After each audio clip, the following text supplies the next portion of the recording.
Hey folks, how you doing? Welcome back, it's Charlie. It is Wednesday, July 31st. 31st, the last day of July 2019. It's about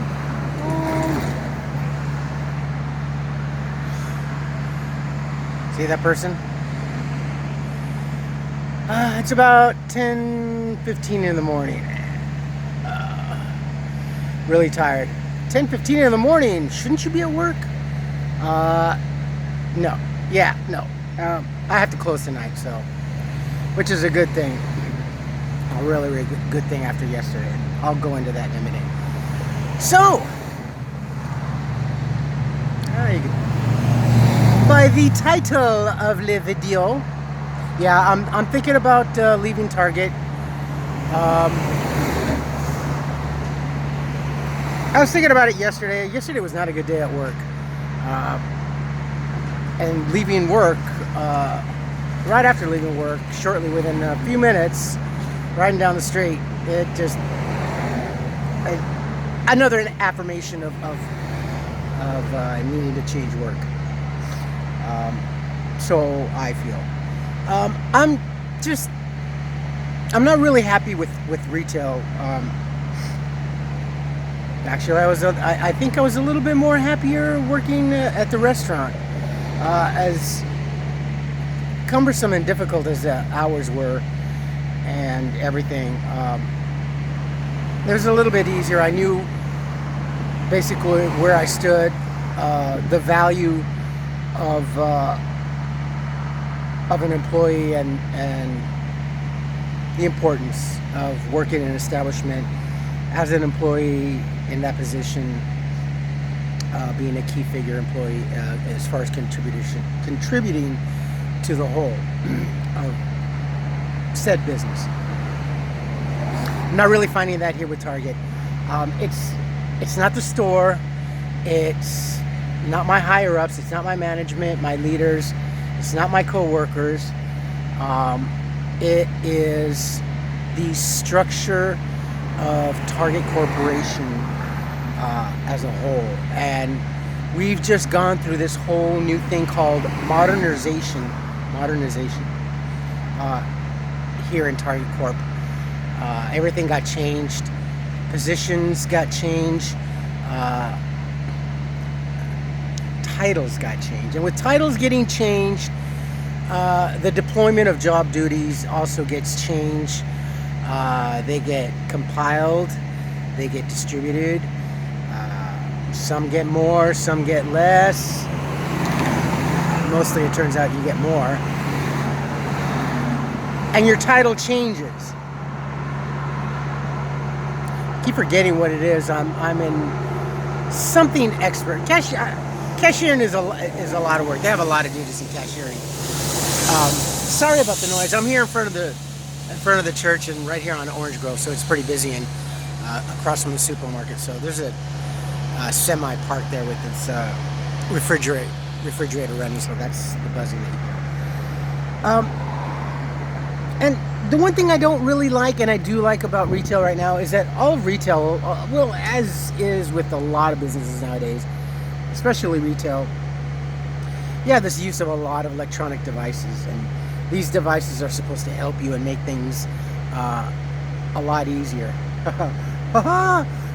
Here comes the part where Charlie's funny. A device to make your job difficult. Well, yeah. And these devices help control inventory, stock, and pretty much it's everything. You know, it's everything. It's like your smartphone, but it's work related. And we have several devices, and when they go down a lot. We've surprisingly here at this store that we have, it's very small. And not too many employees, but enough that not even a year we've really used up our devices, our handhelds, our printers, our guns, and we have guns. Not the gun that shoot fire bullets or anything, but they're inventory guns. And when they don't work, you really can't do anything, you know, and it's just, I don't know, I just don't like the structure of retail nowadays. It's so impersonal nowadays in that sense, and I see why. And it starts with the consumer. The consumer wants to make things a lot less impersonal in their lives, which is why Amazon is taking off like wildfire. Seems like America as a whole doesn't want to interact with anybody else, though they want to do it socially on the internet, but that's not really socializing, is it? Socializing in reality is two people communicating, conveying, and exchanging ideas and thoughts and moments. You can't do that on the internet, regardless of whatever label you put it, social media or socializing or social. It's not the same. It's not true socializing. You do more socializing just using your phone versus communicating on the internet. And what really also got me is that the Fed's going to come out and announce that they're going to lower interest rates. Now, when they lower interest rates, that's not really good. That means the economy is not really moving so much, so they have to stimulate the economy to lower interest rates to get people to take out loans, get that 200th mortgage that you have, that you were already paying a premium at. And then I hear a lot of more commercials. Oh, it's never been easier to get money. Come, refinance. Get your money. People are doing it right now. They're buying the money. They're buying money. How much of an oxymoron is that? Money has never been cheaper. Money is not. Some people are just taking out loans to put in their bank account just to have. Yeah, I can see that, but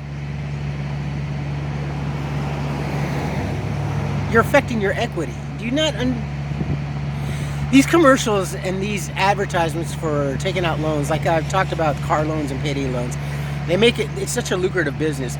They make it so simple and so tempting. They're using the psychological way for adults as you would for a child, is to give them a toy or a candy to persuade them to, I'll get a treat, and your treat will be getting a set amount of money, but at a lower interest rate, and you're gonna be stuck with a whole new interest rate. People are buying less and less personally. Brick and mortars are really downsizing. And I keep thinking about like Kohl's, and it stays with me so much in my mind. Like it was in Temple City. Temple City, there was a Kohl's. I remember this was several years ago. Kohl's opened up, and it was really, really cool. It was really welcome. It was by a restaurant, Cattleman's, and the Fisherman's restaurant. They're iconic restaurants. Shoot, I hope I'm not getting bit by ants here. Ooh. And that Kohl's was really cool. It was really nice and great location. Right on Rosemead and Huntington. Great intersection. Busy as heck. They had to buy the property from where this iconic restaurant is. And I'll show you one day. I'd like to go. I haven't been there in years, but it's a really good restaurant. They bought the property, so the owner actually had to it's a huge boat, uproot it and move it just like on the other side of the block so Kohl's can build their huge store. Kohl's didn't even last barely a year, and they announced they were shutting down. They opened up in 2007, early 2008, and they started closing late 2009. By 2010, yeah, they were closed, and it just without any explanation. I think more Kohl's were closing and stuff. So. And with retail now and minimum wages going up, so the modernization also is affecting, and a lot of retailers are taking a preemptive strike of minimum wages going up, because of course what you pay your employee affects your bottom dollar, no matter what. That's the first thing. Employee insurance for employee, taxes, everything. It's people think it's so simple, It's you got employees, you got no problem. You got business going on. No, The first thing is your bottom dollar is your employee. That's money right out the door. So they're seeing this new way. That's why they're seeing this new way of downsizing. Target started building the Target Express, making smaller brick and mortars, and with not having the availability of furniture like in said bigger Targets and everything, you can still order it in the store now. If you order in the store or whatever, you'll probably get a discount. I don't keep up with the promotions and everything. I really don't care. I just go in, do a damn good job, and then clock off and go home and come back tomorrow if needed. And that's what I do. I don't really want to get involved in the politics. I don't want to get involved in everything. My true career is printing. When I was 19, that's what I fell into, and that's what I got into. Printer, pressman, journey pressman, lithographer, plate maker, multicolor film stripper, graphic artist, paste up artist, layout. That's what I used to do, you know. And after 2011 or 9/11, everything started going overseas. Taiwan, China, India. Got laid off. I and 49 other people, short of a mass layoff, very strategically, from an employee-owned company, mind you, and haven't returned to printing since because everything's automated and I'm outdated, and I could still do it if need be. If there was a small print shop, maybe an A.B. Dick Press or something, or a Heidelberg or a Mealy. The other thing I did for a small stint was I worked in broadcasting. I was a master control operator for Fox UPN in Reno, for UPN 13 and Fox 11. And that was a lot of fun. I did not know a lick of anything, you know, but I was taught and I picked it up well, and I did that. I ended up leaving because, well, personal reasons, but I regret that. And that would have been a great job. I would have loved to have learned more about that. I got to learn quite a bit about broadcasting and satellite feeds and user bits and live shows, telethons, broadcasting for the NFL. Ooh, hard work. And ever since that, excuse me, I needs to drink my coffee. And ever since after 9/11, I've been bouncing around pretty much in retail, food and beverage, and it hasn't been the same. I truly yearn for that. And with retail now also, and again, it's the minimum wage and everything. That's the first thing that the employers see. Hours now are a lot shorter.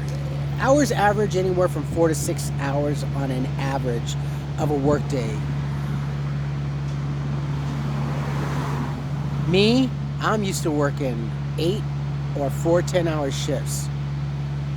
I'm old school. Anything less than 8 hours in my time, for my age, was really not even acceptable. You tell people now, well, you got to work 8 or 10-hour shifts. I got to work more than 6 hours. People actually freak out, you know, and I'm like, can't work 8 hours at a, wow, Jesus Christ, you know?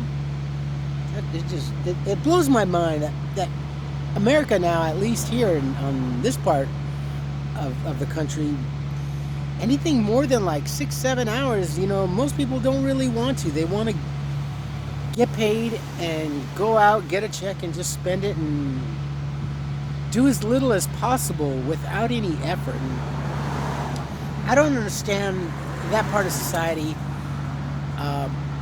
wanting to do less, but wanting to do less, but for more. And I keep thinking about Kennedy. Ask not what your country can do for you, but what you can do for your country. Nowadays, you tell that to someone, and they'll probably say, my country owes me more than anything. And that's the consensus of most people nowadays, that they feel like they're owed something. Not every young people, the young people that work with me at my job, pretty level-headed. But I've come across some young people out on the streets where they figure, well, I don't have to do anything. I don't. Why work? Mom and dad will take care of it. I'm just, whatever. I'll just help do the laundry or do something, clean the pool. And I understand also that it's a scary world out there, but we are adding to it by not doing so. If we're afraid to venture out, we're going to become an enclosed society, much like the movie Metropolis, 1984. I mean, this is pretty much what we are all becoming. We used to be an extrovert society, a very extrovert society. Now we are much more closed in. We are the likes of the old man in the mountain, the hermit in the cave. Think of the old man in the cave, the old man in the mountain with a cell phone, or a landline, with the amenities. Doesn't need that. Doesn't need the outside world, Basically, that's what we're becoming now. We pick up a cell phone, we pick up a landline, we go on the laptop, on our computer, whatever. We order food, we order clothes. We can buy cars without even having a test drive. Where the fun is that?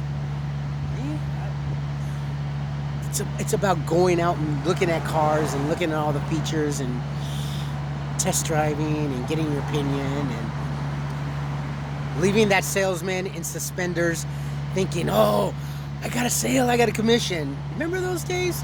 And for you younger folks, it's kind of hard to convey that sense of life and that sense of adventure doing that.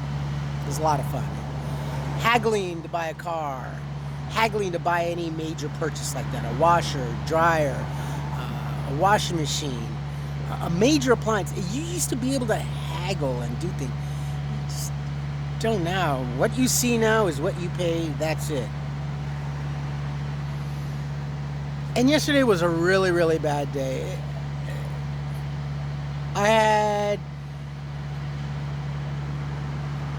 We have vehicles that we have all our items that we go and push or stock or whatever, stock the floor. So I ended up just having to repeat myself 3 times, massively 3 times. Oh man, see that? That's one of the roommates. One of the roommates, constant overnight guests. A lot of drama and trifling moments. So I'm thinking about changing careers. I'm not making any hasty moves or decisions right now. I am simply applying, and I am going to see what goes. Retail, I think, is going to really, by this holiday season and by at least the first quarter of next year of 2020, we're going to see a major change, and we're going to see a lot more retailers fall the wayside.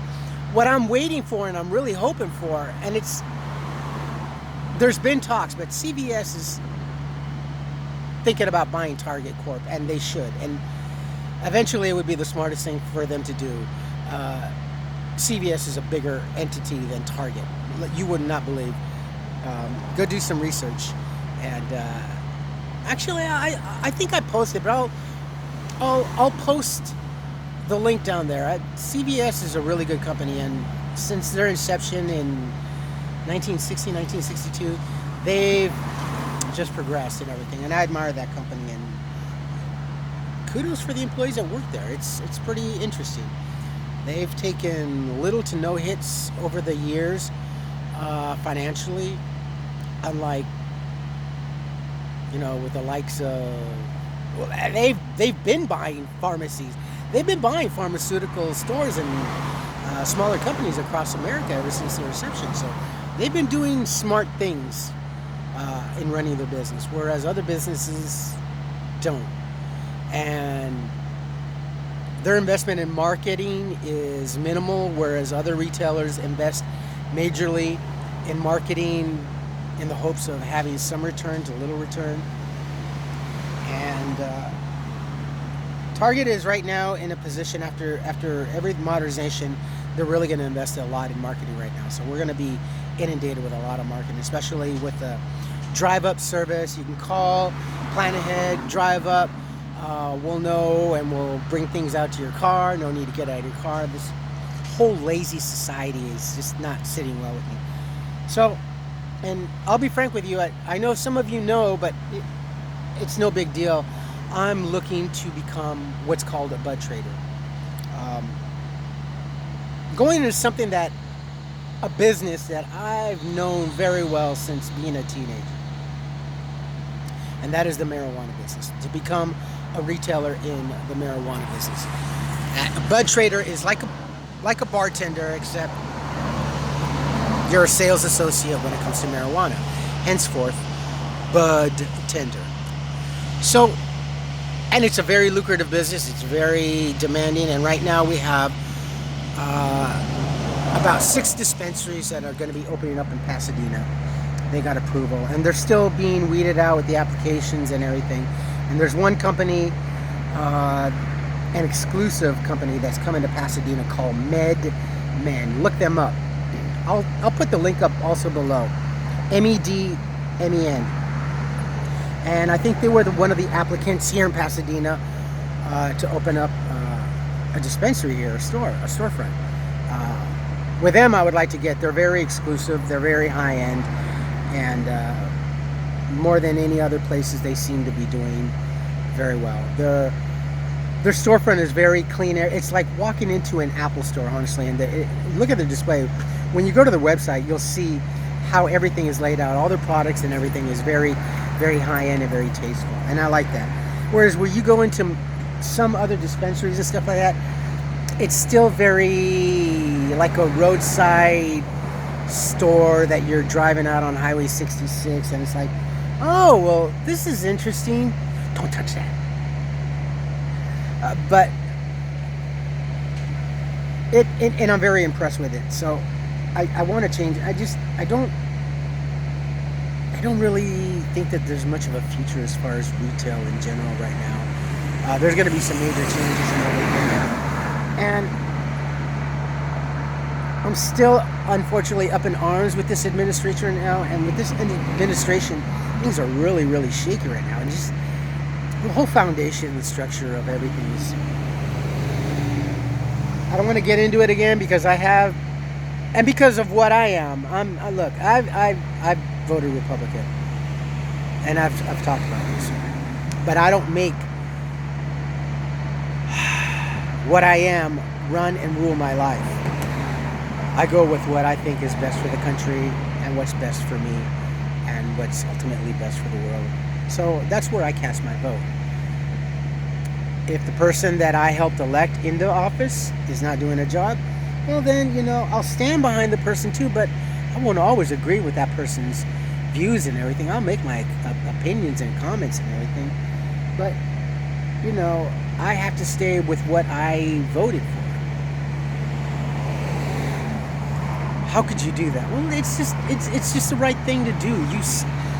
And unless this person is really, really doing something horrible. I mean, look, I know the whole mouth thing and everything, and that kind of sickens me also a bit, but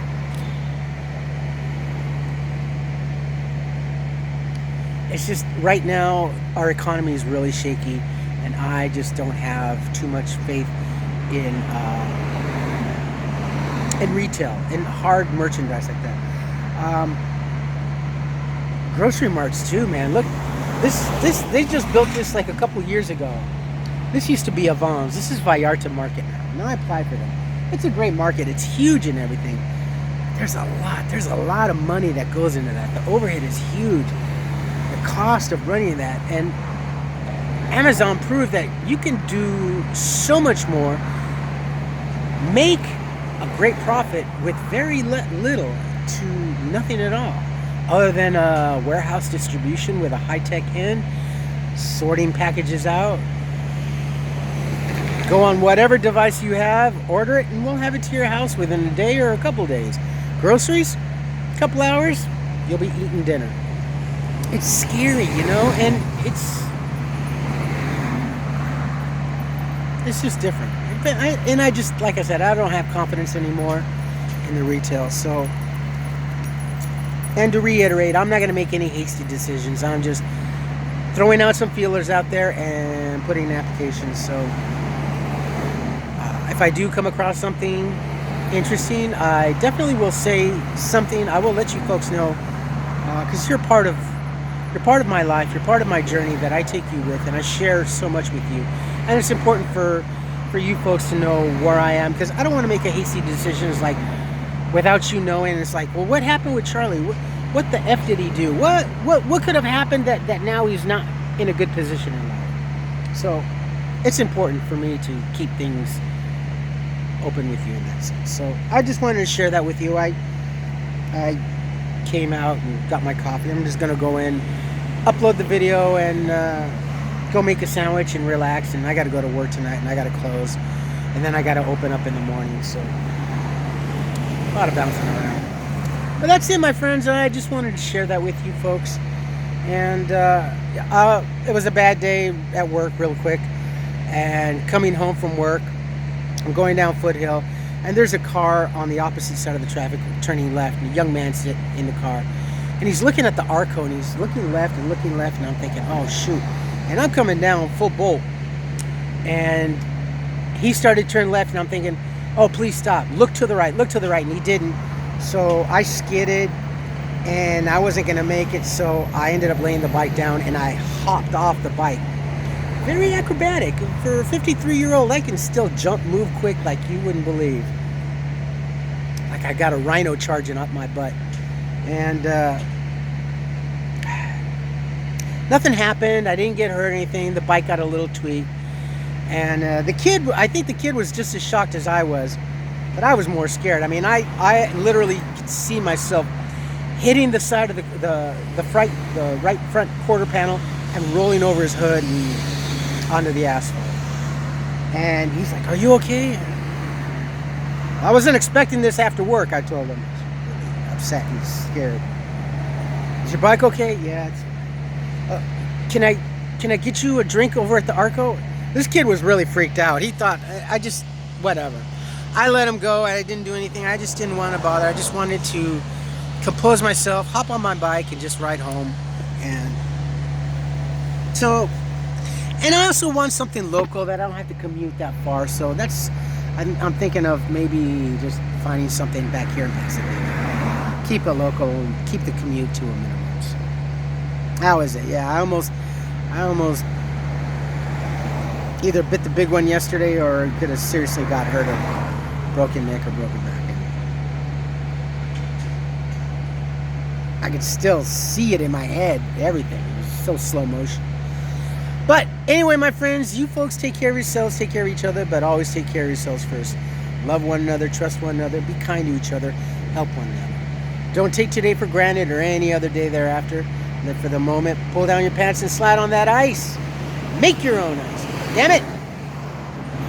If you like this video, hit the thumbs up. If you like what I'm doing, what we're doing, hit the subscribe button, hit the bell notification button. Tell your friends and family about me, about us, what's going on. All my silliness and wackiness that you people put up with. All right, leave any comments down below, good or bad. That's it. I love you folks. Take care. I'll see you tomorrow. Bye.